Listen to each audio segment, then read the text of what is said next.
So guys yes yes yes finally finally finally madam ने मुद्दे की बात कर ही दी।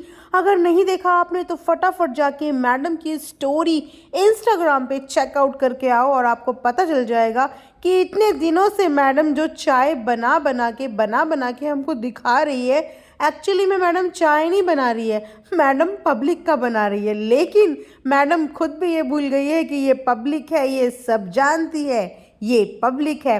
Hello hi welcome back to my channel Earth Mom Dehradun. और गाइस चैनल में न्यू है तो बिना कंजूसी करे हुए प्लीज़ सब्सक्राइब कर दीजिए, लाइक कर दीजिए और वीडियो को शेयर करना और एंड तक ज़रूर देखना, क्योंकि मज़ेदार रिएक्शंस मैं आगे देने वाली हूँ और आपको सुनने में बहुत ही मज़ा आएगा। कम से कम मैडम की उस चाय की रेसिपी से तो बहुत बहुत बहुत बढ़िया रिएक्शन होने वाला है। सो बिना स्किप करे हुए पूरा ज़रूर सुनना। वो तो गाइस अगर मेरी मजबूरी ना होती, अगर मेरे जनाब शो में ना गए होते तो मैं आराम से एक एक हफ्ते में वीडियो डालती। पर गाइस क्योंकि मेरी मजबूरी भी है और मेरे जनाब का प्रेशर भी कि मुझे रोज़ रोज़ व्लॉग डालना पड़ रहा है। पर मैं कंटेंट कहाँ से लाऊं गाइस, मैं कंटेंट कहाँ से लाऊं? कितना चिकन खिलाऊं और कितना चिकन खाऊं, कितना खाऊं? सो मैंने सोचा गाइस कि चलो चलो कुछ नया ट्राई करते हैं, चलो कुछ चाय बनाते हैं।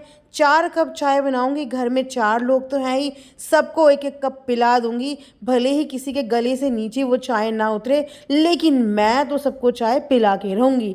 सो दोस्तों, आप सबने भी मैडम की चाय की रेसिपी तो देखी ही होगी। उसमें से कुछ तो चाय कम और टॉक्सिक ज़्यादा लग रही थी। आप सोचे होंगे कि मैं ऐसा क्यों बोल रही हूँ। सो दोस्तों, एक चाय में तो चीनी की मात्रा इतनी थी कि अगर उसे कोई बिना डायबिटिक पेशेंट भी पी लेना, थोड़े देर तक ना उसके लिप्स चिपके रह जाएं, वो खुले ही ना, क्योंकि उसमें इतनी शुगर थी। और एक चाय उसमें तो इलायची की मात्रा इतनी थी कि जितनी इलायची कोई एक हफ्ते की चाय में यूज़ कर लेता है, वो एक ही प्याले कप में, वो कप भी फुल नहीं है, एक प्याले कप में 6 इलायची कूट के कौन डालता है यार? इलायची का पानी पी रहे हो कि चाय पी रहे हो? तो 2-3 चाय तो लिटरली ऐसी थी कि वो टॉक्सिक थी। उसके बाद मैडम ने जैसे तैसे चाय तो बना ली, कुछ तो कंटेंट चाहिए था ना। अब मैडम हमेशा से ही थोड़ा मेहनत करने के मामले में आलसी हो चुकी है। वो क्या करे कि मैडम ने जब से काम करना छोड़ा है ना, मैम सोचती है कि अब मुझे कोई काम करना ही ना पड़े, बतेरे पैसे मैंने इकट्ठे कर लिए हैं, अब तो मैं बस टांग के ऊपर टांग रख के ऑर्डर दूंगी और अपनी हुकूमत चलाऊंगी, मुझे कुछ भी ना करना पड़े। वो तो क्योंकि जनाब को काम आगे करना भी है। जनाब अब मैडम ने जब काम धाम छोड़ दिया है तो घर में किसी को तो काम करना पड़ेगा। और जनाब के काम करने के चक्कर में व्लॉग भी करना पड़ता है, क्योंकि क्या पता कब कौन सा प्रोजेक्ट मिल जाए। जैसे अभी एक रियलिटी शो मिल गया, इसीलिए जर्नी थोड़ा आसान हो जाती है जब कोई रियलिटी शो में जाते हैं। तो इसीलिए मजबूरी में जनाब ने मैडम को व्लॉगिंग चैनल खोल के तो दिया, बट मैडम का ना कुछ खास इंटरेस्ट लगता नहीं है व्लॉग में, इसीलिए मैडम कंटेंट के लिए कोई मेहनत करती ही नहीं है। उनका बस चले तो वो महीनों महीनों तक वीडियो बनाए ही ना, और उसके बाद महीनों का एक बासी खूसी व्लॉग तैयार करके ऑडियंस को दिखा दे। वो तो अगर जनाब का डंडा ना हो तो मैडम तो कुछ भी ना करे। इतनी ज़्यादा आलस का पिटारा हो चुकी है मैडम। ये बोलो कि खाने की रेसिपी भी मैडम की मजबूरी हो जाती है कि व्लॉग में दिखाऊं तो दिखाऊं कहाँ और दिखाऊं क्या, इसीलिए चलो खाना ही बना के दिखा देती हूँ। तो मैडम ने चाय की प्यालियाँ बनाई, उसके बाद अपनी मदर के पास चाय का टेस्ट करवाने के लिए गई।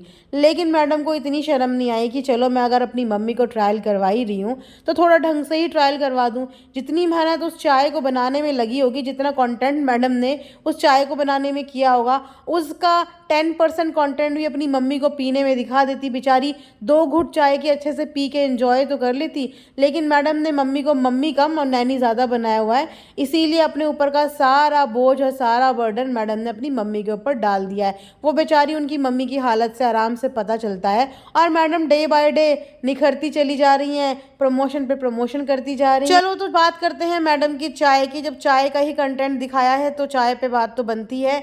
चाय में सब कुछ दिखा दिया। आई थिंक ये ना एक नॉर्मल से नॉर्मल घर के लोगों को भी जो रेसिपीज़ मैडम ने चाय की दिखाई है ना, जो टाइप्स ऑफ चाय, मैडम ने दिखाई हैं ये अधिकतर लोगों को बनानी आती है, इसमें कुछ भी रॉकेट साइंस नहीं था। जो मेन इंग्रेडिएंट किसी भी चाय का होता है वो ही मैडम ने मिस आउट कर दिया। उसके अलावा मैडम ने सारे माल मसाले दिखा दिए, लेकिन मेन चीज़ तो बताई ही नहीं कि मैडम चाय में पत्ती कौन सी यूज़ करती है, क्योंकि चाय के टेस्ट में चाय पत्ती का बहुत ज़्यादा मेजर रोल होता है। ये आप सब जानते होंगे जितने भी टी लवर होंगे।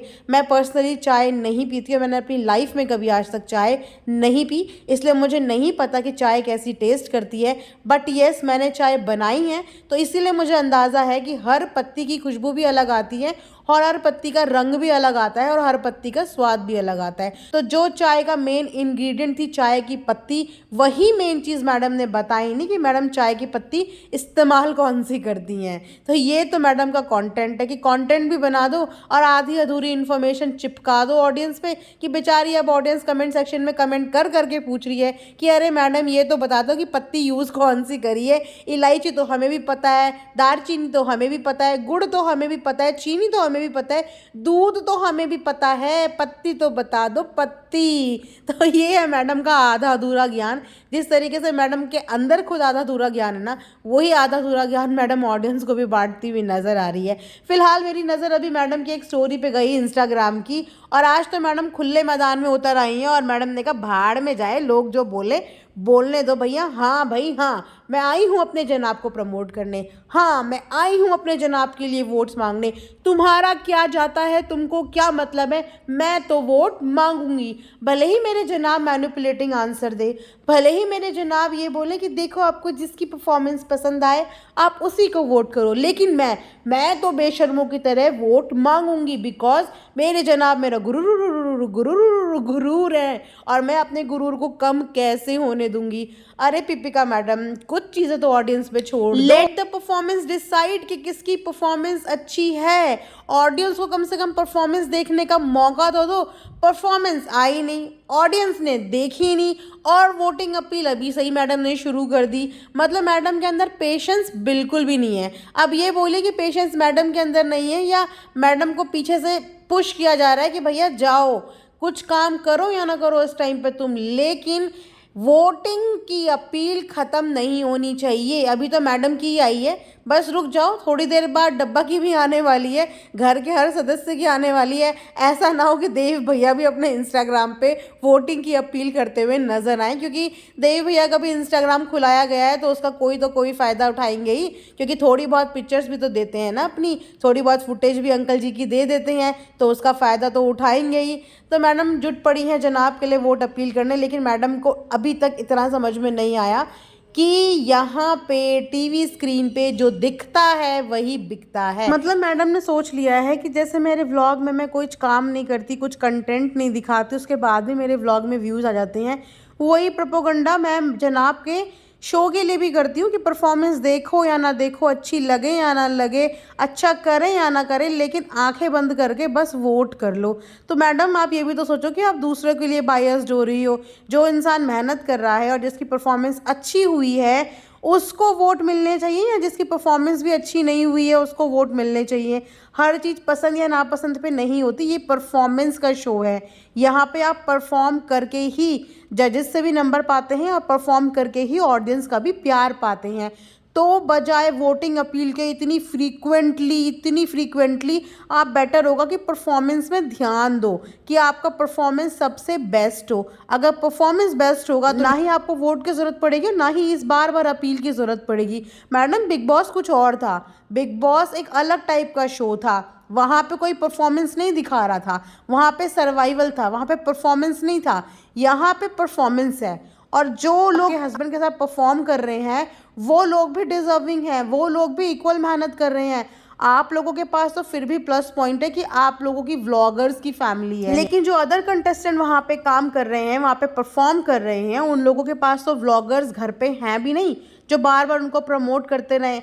बार बार इस तरीके की हरकत करके ना आप कुछ नहीं कर रहे हो, अपने अंदर की इनसिक्योरिटी और अपने जनाब के अंदर की इनसिक्योरिटी दिखा रहे हो कि आप लोगों को अपने ऊपर भरोसा नहीं है, इसीलिए आप लोग बिना कोई परफॉर्मेंस दिखाए हुए, बिना कुछ परफॉर्मेंस के ऊपर जज करने के बजाय आप अंधाधुन वोट मांग रहे हैं कि आंख बंद करके वोट करो, परफॉर्मेंस मत देखो। हर इंसान जो रियलिटी शो में परफॉर्म करने के लिए जाता है ना, एक परफॉर्म करने के लिए, वो हमेशा यही बोलता है कि मे द बेस्ट पर्सन विन। लेकिन आपने ये नहीं बोला, आप बोल रहे हो कि भैया वोट करो, प्लीज वोट करो, प्लीज वोट करो। इनफैक्ट अगर आप ये बोलने की बजाय ये बोलेंगे ना कि प्लीज परफॉर्मेंस देखो, प्लीज परफॉर्मेंस देखो, परफॉर्मेंस देखो, परफॉर्मेंस के बेस्ड पे प्लीज आप लोग वोट करो, तो बोलने में भी ज़्यादा अच्छा लगेगा और आप लोग इतने ज़्यादा इनसिक्योर भी साउंड नहीं करोगे। सो दोस्तों, ये था मेरा आज का एक रिएक्शन। आई होप आप लोगों को पसंद आया हो तो लाइक शेयर एंड सब्सक्राइब ज़रूर करना। और दोस्तों, परफॉर्मेंस देख के जिसकी परफॉर्मेंस आपको अच्छी लगे आप उसको ही वोट करना, यहाँ भी और कहीं भी। आप बंदे की मेहनत और उसकी परफॉर्मेंस के बेस पे ही वोट करना, बिकॉज हर इंसान मेहनत कर रहा है, हर इंसान अपना टाइम दे रहा है। ऐसा कभी नहीं होना चाहिए कि एक इंसान मेहनत कर रहा है, अपना बेस्ट दे रहा है और बहुत अच्छा कर रहा है, लेकिन उसके बावजूद उसको वोट्स ना मिले, और एक इंसान ने कम अच्छा करा है और उसको वोट्स मिल जाएं। सो यहीं पे आज का रिएक्शन एंड करती हूँ। मिलते हैं नेक्स्ट वीडियो में, तब तक अपना ध्यान रखिए। Thanks for watching earth Mom Dehradun.